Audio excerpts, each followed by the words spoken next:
One day, Europe was attacked from inside, and a Europe which had become Christian suddenly lost its Christianity.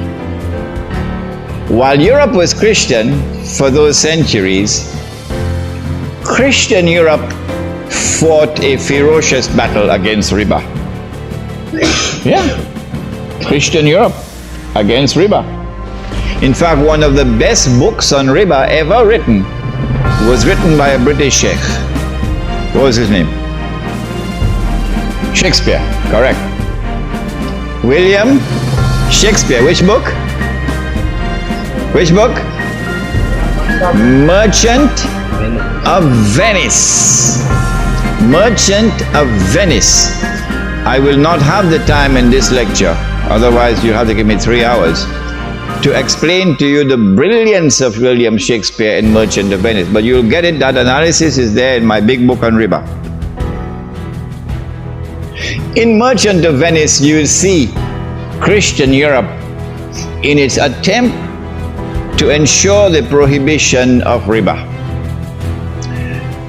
There is another book, not as famous as William Shakespeare's, but this one is also a classic. Take a note of it, you might want to search for it in the library. The name of the book is Religion and the Rise of Capitalism.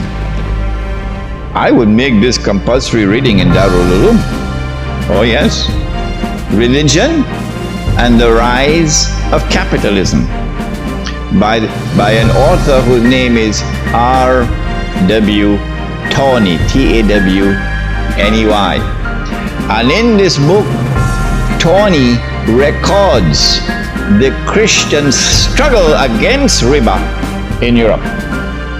But when the French Revolution occurred, the back of the Christian church was broken in Western Europe. And when was it broken in Eastern Europe? Which revolution? Bolshevik Revolution. How come we're only getting the answers from this corner? The Bolshevik Revolution broke the back of the Christian church in Eastern Europe, in Russia. When once the back of the Christian church was broken in Europe, the Jews were delighted. The Jews were delighted. Because the Christians had been waging a terrific war against the Jews for centuries in Europe. We will not allow you to lend money on interest. And the Jews always wanted to lend money on interest. Why? Because they had changed the Torah. I think I explained this to you. They rewrote the Torah. The Torah that had come down from Allah had prohibited riba. But they changed it, and the Torah now says, in as many words, that it is haram for a Jew to lend money on interest to another Jew.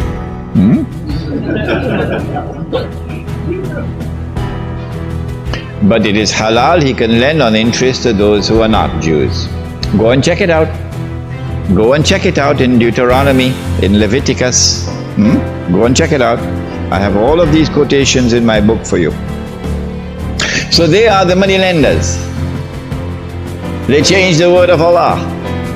Allah subhanahu wa ta'ala responded to this in the Quran and points out that they had in effect changed the Torah. Where did he do that?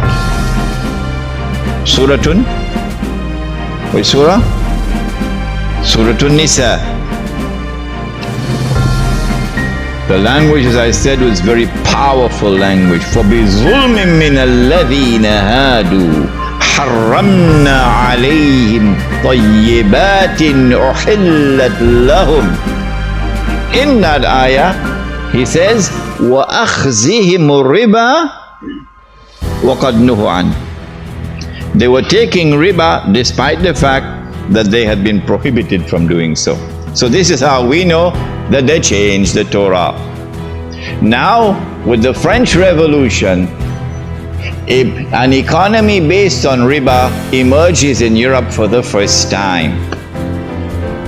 And then with the Bolshevik Revolution in Eastern Europe, the possibility for Eastern Europe to be embraced by riba is also now open.